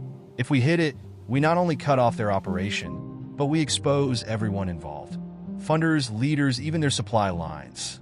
We cripple them from the top down." Zane glanced at the map again, his expression grim. "But to do that, we need to get inside, grab what we need, and get out alive." Jamal nodded. "That's the plan. We go in clean, quiet, and focused. Travis, you and Zane take the south entrance. It's less guarded, but it leads to their storage area. That's where they'll keep records, weapons, and anything else incriminating. Secure that first. It'll cut off their ability to fight back and give us the evidence we need." "And you?" Travis asked. "I'll take the west side," Jamal said. "It's the main access point. Most of their security will be focused there. I'll draw their attention and keep them occupied while you two secure the intel. Once you've got what we need, we regroup and take out their leaders." Travis exhaled sharply, his fingers drumming against the table. "And Scarface? He's not just muscle. He's smart. If he sees things going south, he'll bolt. That's why we can't give him the chance," Jamal said, his tone cold. "If Scarface shows up, we prioritize taking him down. He's linked to the local crew and their funders. If we take him alive, he'll lead us to everyone else." Zane gave a small nod, his jaw tight. "We don't leave anyone standing. If even one of their leaders escapes, they'll rebuild. We're not just stopping a meeting, we're dismantling their entire network." "Exactly," Jamal said, his gaze sweeping over his team. "This is our chance to shut them down for good. If we hit them hard, gather the evidence, and hand it over to the right people, we'll take the fight out of their hands. No more terrorizing families. No more hiding behind corrupt cops. The room fell quiet as the weight of the mission settled over them. This isn't just about revenge, Jamal said, his voice low but firm. It's about justice for every person they've hurt, every family they've driven out. This is for them. And we don't leave until the job's done. Travis straightened, his usual smirk replaced with a rare seriousness. Then let's make it count. We've come too far to let them slip away now. Jamal stepped back from the table, his expression hard. We move tomorrow night. Use the day to rest, gear up, and memorize the layout. When we go in, we're finishing this. Zane and Travis exchanged a brief glance, a silent agreement passing between them. Jamal stared at the map one last time. Scarface's name echoed in his mind, a symbol of everything the gang represented. They were going to take him down. They were going to take them all down, and there would be no coming back for this operation. The Capitol Ridge warehouse loomed in the distance, a hulking shadow against the starless night. Dim floodlights illuminated the perimeter, casting long beams over the chain-link fence. The occasional crunch of gravel and the murmur of voices hinted at guards patrolling the property. Jamal, Zane, and Travis crouched in the brush near the south side of the warehouse, their breath steady as they scanned the area. Zane adjusted his drone, which hovered silently above the facility, feeding live footage to his tablet. For guards at the front gate, Zane whispered, his voice barely audible. 2 on the south side, and at least 3 on the roof. Main activity seems to be concentrated in the central office. Lights are on. Movement inside. Jamal nodded, his gaze fixed on the building. The office will have the intel we need. Logs, records, maybe even communications with their backers. That's priority 1. Travis leaned in, his voice low. What about Scarface? If he's here, he'll be in the middle of it all. You think he'll stay put if things heat up? He'll run, Jamal said, but not before we cut off his escape. We'll secure the exits after we take the office. Zane, you and Travis head for the storage area. Disable their comms and grab whatever evidence you can. I'll hit the west side and keep their attention on me. Zane frowned, adjusting his grip on his gear. That's a lot of heat for one man to take, Jamal. Jamal's expression didn't waver. I can handle it. Just make sure you get what we need. With a final nod, the team moved out, slipping through the shadows like ghosts. Jamal broke off toward the west side, his steps silent as he approached the fence. He cut through the chain link with practiced efficiency, pausing only to scan for movement. Ahead, a pair of guards stood near a loading dock, their voices carrying faintly in the cool night air. I don't get why we have to stay out here, one of them grumbled. Nothing ever happens. Orders are orders, the other replied with a shrug. Besides, with what's going on inside, you don't want to be caught slacking. Jamal moved closer, his footsteps muffled by the soft dirt. He waited until one of the guards turned away, then surged forward, grabbing the remaining guard in a swift, silent maneuver. The man slumped unconscious before he could make a sound. The second guard turned, his eyes widening as he opened his mouth to shout, but Jamal was faster. A single blow to the gut left him gasping for air, and Jamal lowered him gently to the ground. West side clear, Jamal murmured into his comm, copy that. Zane's voice came back, we're moving toward the storage area now. Jamal slipped into the loading dock, his eyes adjusting to the dim interior. Rows of crates lined the walls, their labels hinting at the contents. Ammunition, rifles, and other supplies meant to fuel the gang's expansion. He made a mental note of the location, knowing it would be crucial evidence for the authorities. Meanwhile, Zane and Travis reached the storage area on the south side. Zane pulled out a compact device and began disabling the comm system, his fingers moving deftly over the controls. Comms are down, Zane whispered. They won't be calling for backup. Good, Travis said, opening one of the crates.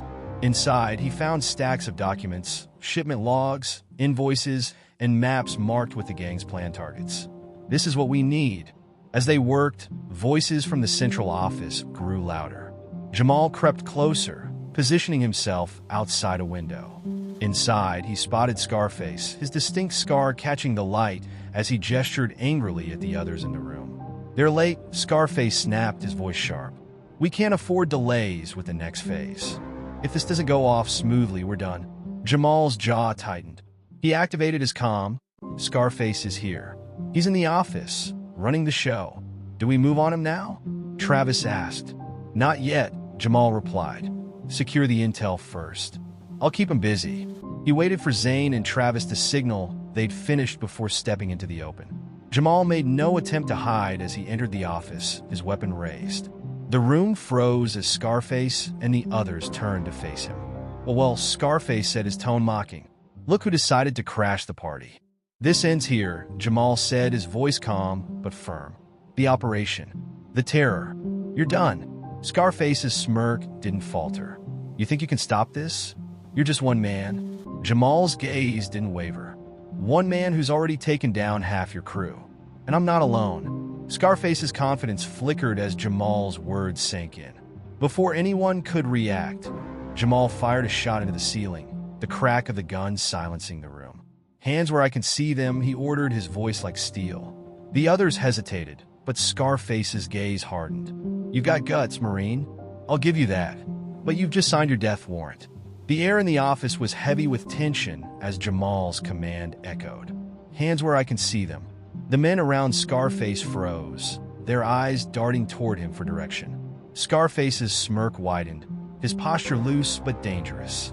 You've got guts, Marine, Scarface said, his voice dripping with mockery. But guts only get you so far. Jamal's finger hovered over the trigger, his weapon steady. This is over. Step back and drop everything. Now! Scarface chuckled, his gaze flicking to one of his men. Show him why that's not happening. Before Jamal could react, one of the gang members lunged at him, swiping at the rifle and knocking it from his hands. It clattered to the floor, and Jamal twisted to avoid a follow-up strike, raising his arms to block a punch aimed at his face. The room exploded into chaos. Two more men charged at him, their movements clumsy but relentless. Jamal deflected one attack and countered with a sharp elbow to the ribs, sending the man stumbling back. But before he could follow through, another grabbed him from behind, locking him in a tight hold. Jamal struggled, his breath coming in short bursts as he tried to free himself. He slammed his head backward, the impact breaking the grip and forcing his attacker to stagger. Not so tough now, are you? Scarface taunted, leaning against the desk as his men circled Jamal. Jamal gritted his teeth, his muscles burning from the strain. He sidestepped a wild swing and retaliated with a quick punch to the side of the attacker's head, but the effort left him open. Another man struck him in the side, and he stumbled, barely catching himself. The blows kept coming, their numbers overwhelming him. For every man he put down, two more seemed to take his place. His vision blurred slightly, exhaustion creeping in as his body screamed for rest. Scarface's laughter cut through the chaos. You really thought you could take all of us? You're outnumbered, Marine. Outmatched. Jamal clenched his fists, refusing to back down. He blocked another punch, countering with a quick jab, but his movements were slower now, each strike costing him more energy. One of the men landed a solid hit to Jamal's stomach, and he doubled over briefly, gasping for air. Before he could recover, another swung a crowbar, grazing his shoulder and forcing him to retreat toward the wall. Scarface stepped forward, his confidence growing as he saw Jamal falter. This is where it ends, hero. Any last words? Jamal's vision narrowed. His breaths labored. He refused to give Scarface the satisfaction of a reply, but just as the gang closed in, the door burst open. Not so fast. Zane's voice rang out, sharp and commanding. Zane and Travis stormed in, their weapons raised. Zane's rifle swept the room, forcing the gang to hesitate, while Travis's voice cut through the tension. Step away from him, or you'll regret it, Travis growled, his tone leaving no room for argument. Jamal looked up, relief flickering across his face as his team joined him. Zane moved to his side, helping him stand, while Travis positioned himself between Jamal and the gang. Scarface sneered, but his eyes betrayed a flicker of doubt. You brought back up. Cute, but it's still 3 against all of us, Jamal straightened, his breathing still heavy, but his resolve unshaken. 3 is enough. Scarface's smirk faltered as the sound of more footsteps echoed in the hallway. Reinforcements were arriving, their shadows spilling into the room. Zane glanced toward the door, then back at Jamal. "This is about to get messy." Travis smirked, his weapon steady. "Let them come. We've been through worse." Jamal stepped forward, his voice calm but fierce. "You're not walking out of here, Scarface." "Not this time." The gang hesitated, their confidence shaken by the sudden shift in numbers. Scarface snarled, his bravado slipping. "You're outnumbered. You can't take us all." Jamal exchanged a glance with Zane and Travis, their unspoken bond clear. Together they turned, standing back to back as more men poured into the room. The three of them formed a tight circle, their weapons raised and ready. "Last chance," Jamal said, his voice cutting through the noise. "Stand down, or we'll make you." Scarface glared at him, his fists clenching. "You don't scare me." Jamal's expression hardened. "Then you're about to learn why you should be." The room was silent for a heartbeat, tension crackling in the air. And then the fight began again. The room erupted into chaos. Scarface barked orders, and the gang surged forward like a wave, their confidence bolstered by their sheer numbers. Jamal, Zane, and Travis stood their ground, back to back in a tight formation, their weapons raised. Jamal fired a warning shot into the ceiling. "Back off!" For a moment, the gang hesitated, their movements faltering. But then one of them lunged, swinging a bat toward Travis. The attack was fast, forcing Travis to sidestep, his weapon knocked from his hands as the bat made contact. "Travis," Jamal called, turning to cover him. The distraction was costly. Another attacker charged at Jamal, slamming into him and sending his rifle skidding across. The Zane fired a few precise shots, keeping the gang at bay.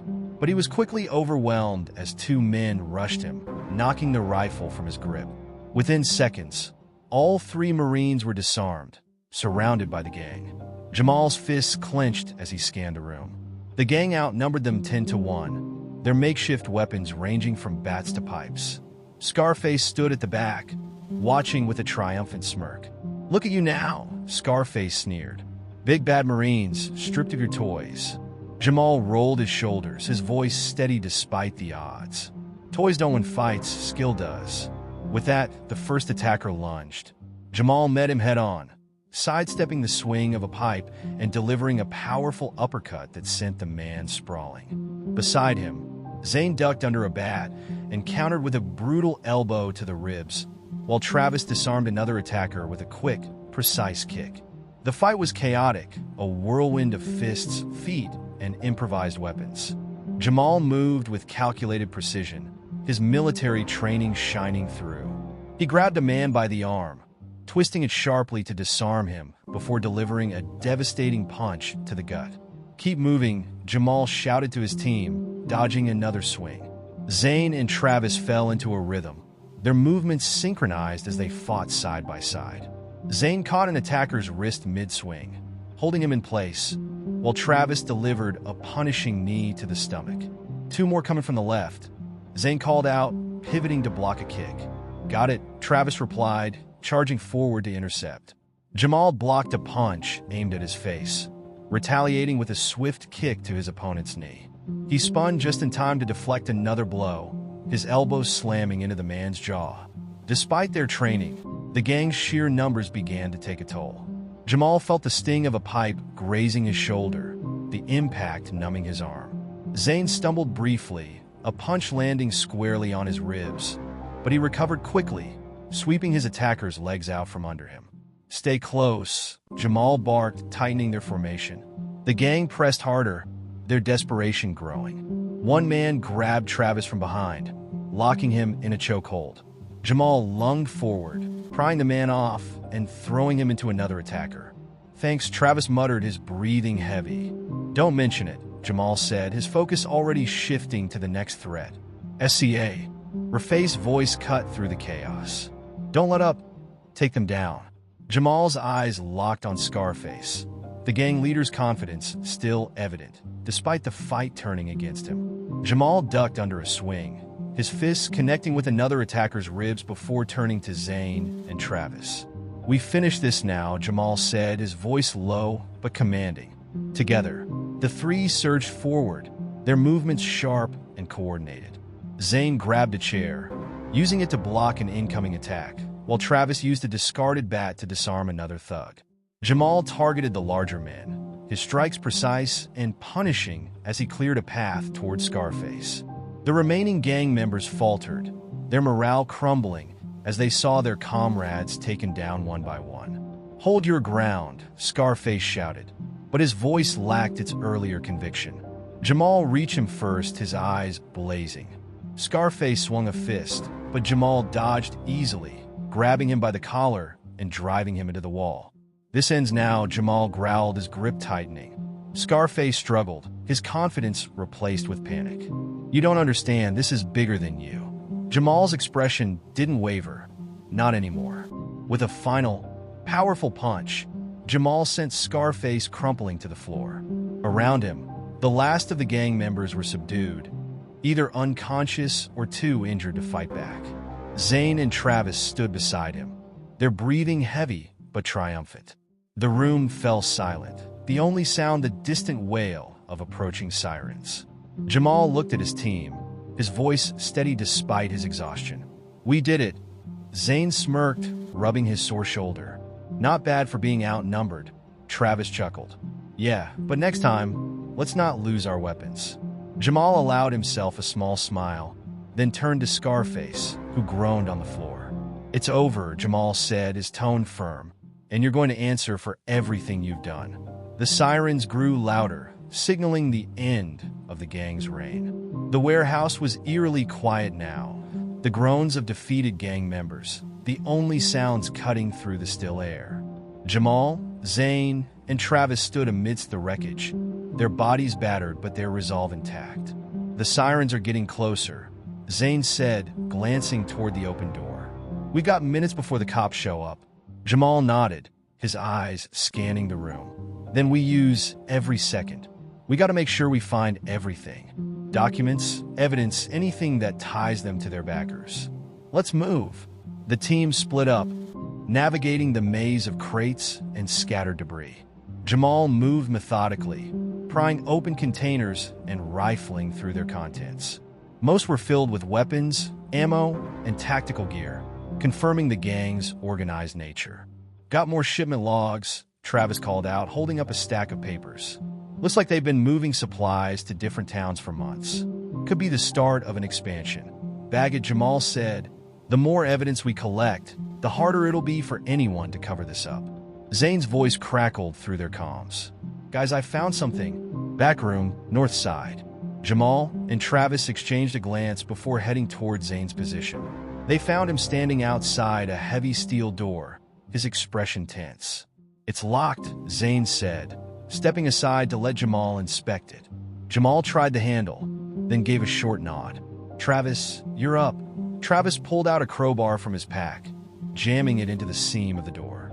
With a grunt of effort, he forced it open, the steel creaking loudly as it gave way.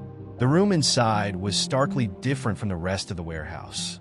Unlike the dusty, industrial chaos outside, this space was clean, almost clinical. A long table dominated the center, surrounded by well-dressed men and women. They looked up in alarm as the door swung open. "Well, what do we have here?" Travis muttered, his voice dripping with disdain. Jamal stepped inside, his gaze sweeping the room.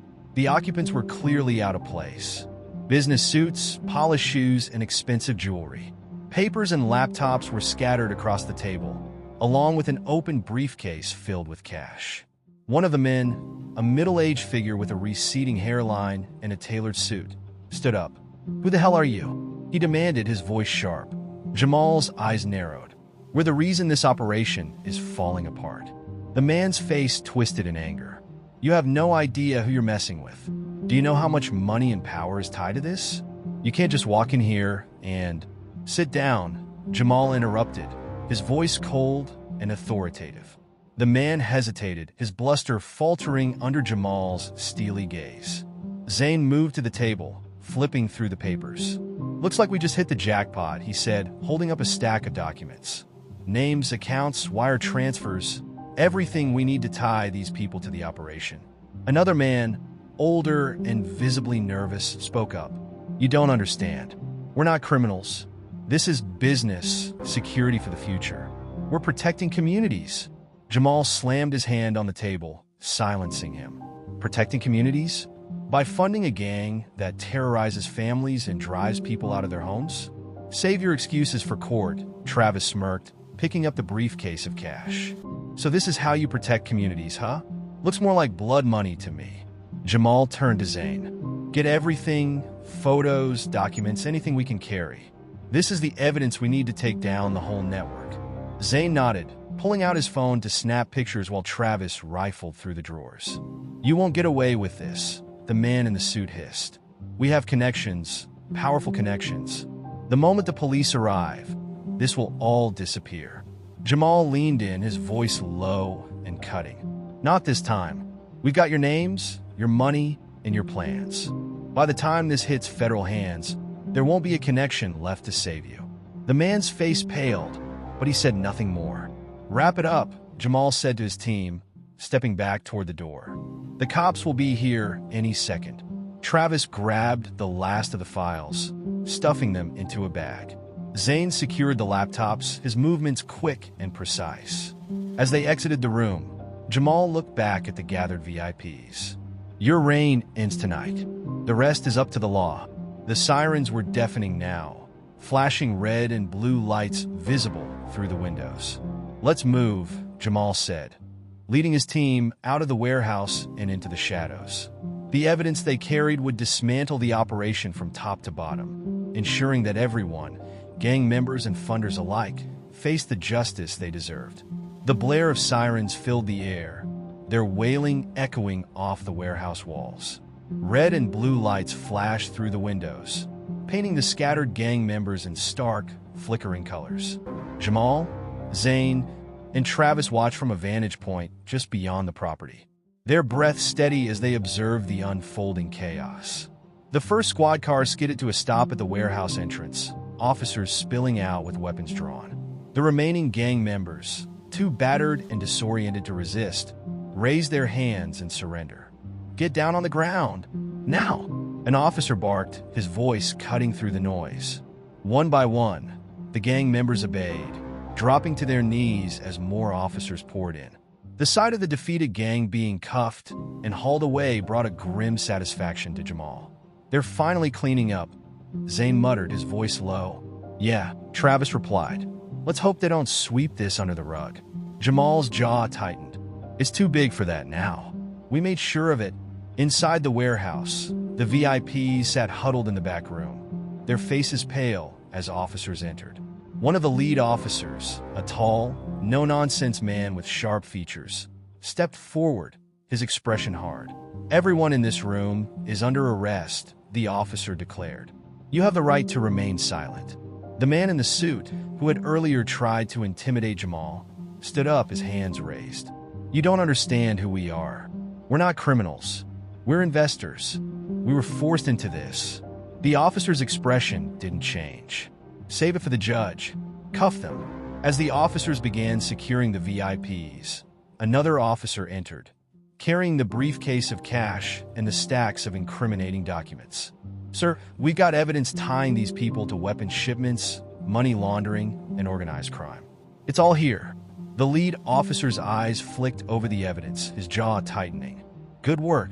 Make sure this gets to the task force. We're escalating this to federal jurisdiction." Outside, Jamal watched as Scarface was dragged out of the warehouse in cuffs, his face twisted in fury. His earlier bravado had been replaced by desperation as he shouted at the officers. "You think this ends with me?"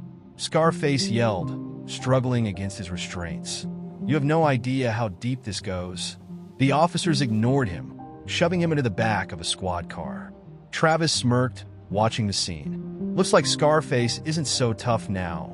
Zane chuckled faintly, still running his mouth. Though, Jamal's gaze didn't waver as he watched the gang leader disappear into the car.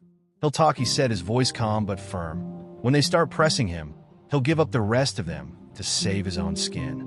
More cars arrived, and officers began clearing the warehouse, cataloging evidence and securing the scene. The sheer scale of the operation, Both the arrests and the confiscated supplies was impossible to ignore. Jamal's voice was low but resolute as he spoke. The corrupt ones won't be able to bury this. There are too many eyes on it now. News will spread, and the feds will take over. Travis nodded, his expression serious. We did what we came to do. Now it's up to them to finish it. From their vantage point, the three men watched as the operation was dismantled piece by piece. Crates of weapons and stacks of cash were loaded into evidence trucks, and officers worked tirelessly to process the dozens of arrests. This is what justice looks like, Zane said quietly, his tone reflective. Jamal glanced at him, his jaw set. It's a start, but there's still more work to be done. This was one hub. We've got intel on their operations in Denver, and the feds will need to act fast to shut the rest of it down. And they will, Travis said confidently. With what we handed them, they won't have a choice. The sound of a helicopter overhead drew their attention. News crews were already arriving, their cameras capturing the scene from above. Jamal felt a grim sense of accomplishment. Once this hits the news, the whole country will know what was happening here, he said. The people this gang hurt will finally see justice. Zane and Travis nodded, the weight of their mission sinking in. As the first rays of dawn began to break over the horizon, the three men slipped away into the shadows, leaving the scene behind. They had done their part, and now it was time to let the system do its job. But Jamal couldn't shake the lingering thought. This wasn't the end. It was only the beginning of a much larger battle. The soft hum of the television filled the living room as Jamal sat on the edge of his couch, a steaming mug of coffee in his hand. The faint aroma of the brew mingled with the smell of fresh morning air wafting through the cracked window. Sunlight filtered in, casting a warm glow over the room, but Jamal's attention was fixed on the news report playing on the screen. Zane and Travis sat nearby, equally engrossed. Their gear was piled neatly by the door, a silent reminder of the chaos they'd endured just hours earlier. The news anchor's voice was steady, but the urgency in her tone was unmistakable. Breaking overnight, authorities in Capitol Ridge have dismantled what officials are calling one of the largest organized crime operations in the region. Dozens of arrests have been made, including high-ranking gang leaders and several influential figures believed to be funding their activities. Jamal leaned forward slightly, his expression unreadable. The screen cut to a live report from outside the warehouse. Officers were shown loading crates of weapons into trucks, while handcuffed men were escorted into waiting vehicles. In the corner of the screen, a bold headline read, the reporter's voiceover continued. Sources indicate that critical evidence was recovered during the raid, including financial records, shipment logs, and communications linking the gang to prominent individuals across state lines. Federal agencies are now involved, and further arrests are expected in the coming days. Zane let out a low whistle, leaning back in his chair. Looks like we made an impression. Travis smirked, stretching his legs out in front of him. Yeah, and now the feds get to deal with the fallout. Let's see them bury this. Jamal didn't respond immediately, his gaze still fixed on the screen. The news report shifted to interviews with local residents, many of whom expressed relief and shock at the scale of the operation. One woman, her face partially blurred, spoke with a mix of anger and gratitude. We've been living in fear for months. These people terrorized our neighborhoods and no one seemed to care. Whoever took them down, they're heroes. I just wish we knew who they were. Jamal's lips twitched into the faintest hint of a smile. Another man appeared on screen, his voice filled with awe. It's like something out of a movie. I mean, who are these people? The cops couldn't do it. And then suddenly, the whole gang's gone. Whoever they are, they deserve a medal. Zane chuckled, shaking his head. A medal? That's a first. Usually, we just get yelled at for bending the rules, Travis laughed. Maybe we'll get lucky this time. Jamal finally spoke, his tone calm but firm. It's not about medals or recognition. It's about making sure people can sleep at night without worrying if their homes will be next. Zane and Travis nodded, their humor giving way to quiet agreement. The news anchor returned, her expression serious. Authorities are crediting the success of the raid to an anonymous tip that led them directly to the gang's operations. However, Questions remain about the mysterious individuals who reportedly disabled the gang's communications and collected key evidence prior to the police's arrival. Officials have declined to comment on these reports, fueling speculation about who might have been involved. Travis raised an eyebrow. Anonymous tip. Jamal took a sip of his coffee, a small smile playing on his lips. Better than having our names plastered everywhere. Zane leaned forward, his elbows resting on his knees. You think anyone will figure it out? No, Jamal said firmly. And even if they do, it doesn't matter. What matters is that the gang's done, their leaders are behind bars, and their funders are exposed. We did what we set out to do. The room fell silent for a moment, the weight of their mission settling over them. Still, Zane said after a pause, it feels good to know we made a difference. Jamal nodded, his gaze drifting toward the window. We did, and now it's up to the system to follow through. Travis stretched, standing up and grabbing his gear. Well, I don't know about you two, but I could use some real sleep. No offense, Jamal, but your couch isn't exactly marine grade. Zane laughed, standing as well. He's got a point. We've earned a break. Jamal smiled faintly, standing to see them off. Take care of yourselves, and if you ever need backup, we know who to call. Zane finished, grinning. As they left, Jamal returned to the couch, the news still playing in the background. The anchor's voice faded into the background as he allowed himself a moment of quiet reflection. The mission was over, but its impact would ripple far beyond the walls of that warehouse. For the first time in months, the community could breathe easier, knowing the terror was gone. Jamal leaned back, his mind already turning to the next battle. Because as long as there were people who needed protecting, he'd be ready. The sun hung low in the sky as Jamal stood on the front porch of his house, surveying the damage. The graffiti had been scrubbed away, but the broken windows, torn shutters, and scorch marks on the siding remained stark reminders of what had happened. He held a toolbox in one hand, determination etched on his face. His sister, Lena, arrived carrying a bag of supplies.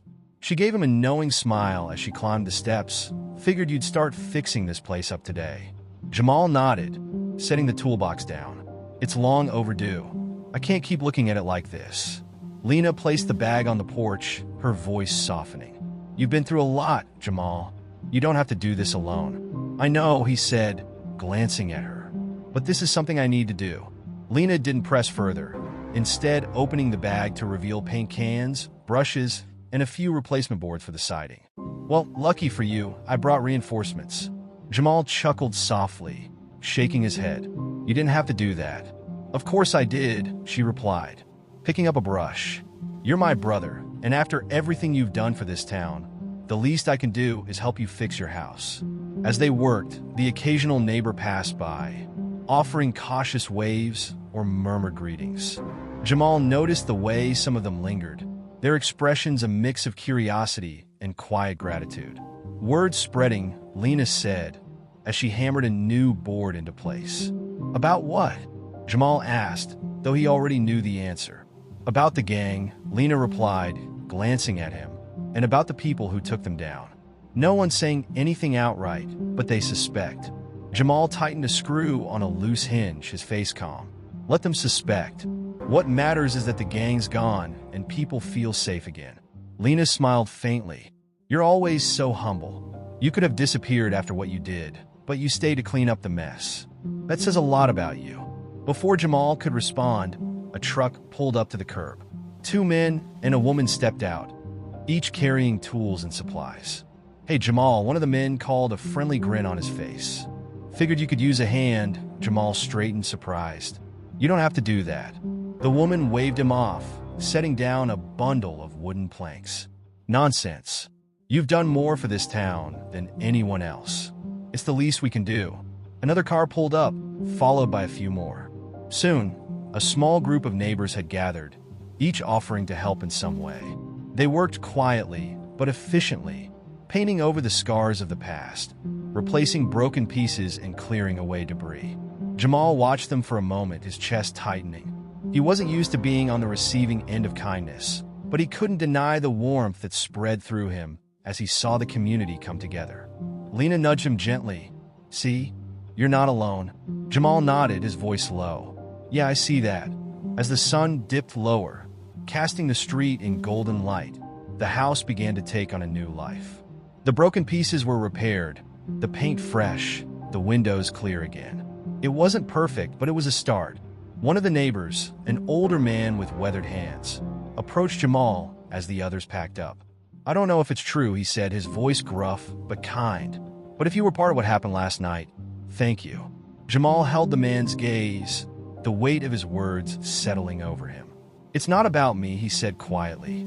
"It's about making sure this town can move forward." The man nodded, his eyes shining with quiet understanding. "Well, either way, we're grateful." As the neighbors departed, the street grew quiet again. Jamal stood on the porch, looking out at his repaired home and the peaceful neighborhood beyond. "You did good," Lena said softly, standing beside him. "We did good," Jamal corrected, a small smile tugging at the corners of his mouth. Lena placed a hand on his shoulder. "The town feels different now, like we can finally breathe again." Jamal exhaled, the tension in his chest easing slightly. "It's not over," he said. "There's still work to do, other places, other people who need help. And you'll do it," Lena said confidently. "Because that's who you are." Jamal didn't respond immediately, his gaze lingering on the horizon. The weight of what he'd accomplished and what still lay ahead felt lighter with the support of his sister and the community behind him. "Yeah," he said finally, "I will." The two of them stood there as the last light of the day faded, the house behind them a symbol of resilience and hope. I hope you enjoyed that story. Please share it with your friends and subscribe so that you do not miss out on the next one. In the meantime, I have handpicked 2 stories for you that I think you will enjoy. Have a great day. Disclaimer. This channel stands against all forms of intolerance, discrimination, racism, and violations of human rights. The stories shared here are original creations, developed to encourage reflection, understanding, and constructive dialogue. All content is produced with a commitment to respecting diversity and honoring human dignity.